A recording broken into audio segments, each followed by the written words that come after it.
Okay, so one of the big topics that is being spoken about a lot in regards to this election and Trump getting in is the laws and the whatever they're called on abortions. Now you've got the liberals who are like up in arms about it, and they're furious and they want their right to murder their own children.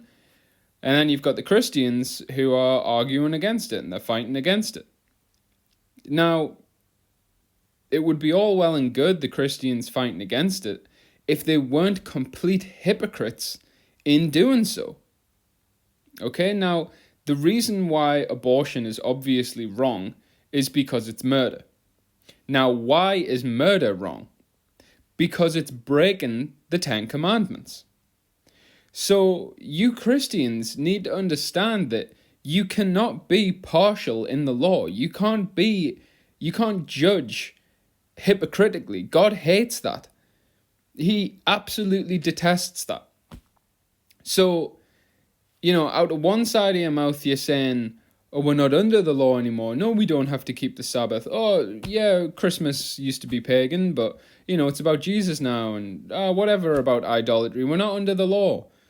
And like graven images, we're not under the law.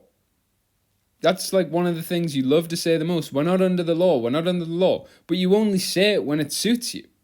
Because if we're not under the law, then why are you bitching and moaning about these people having abortions?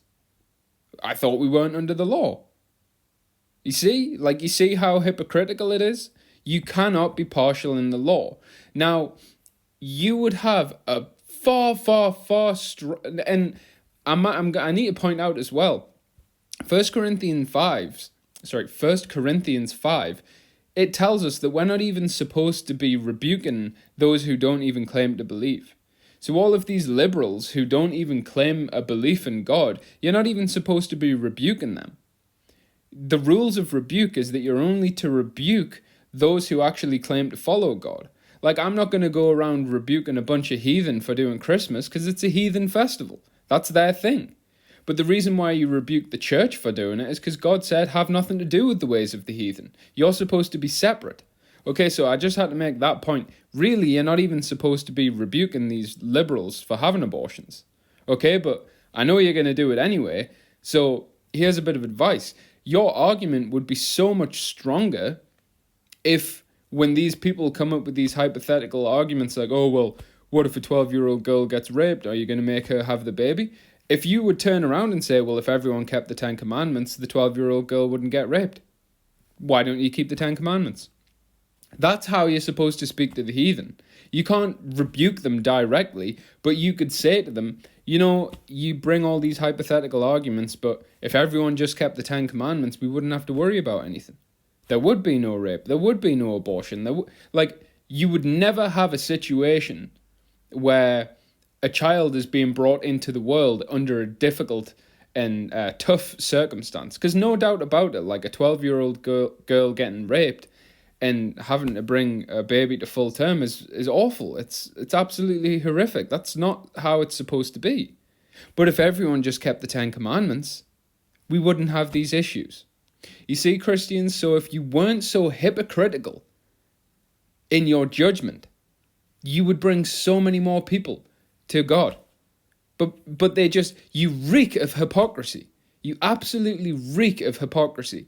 And these people can just see straight through you, and you just give God such a bad name. Like, no wonder all of these liberals think that Christians are a bunch of retards. Because you are.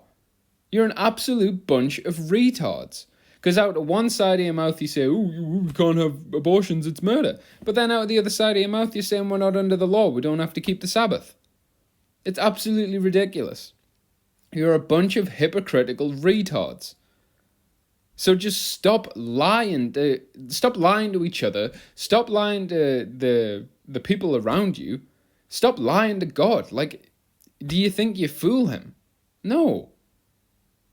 No, you don't. So, there you go.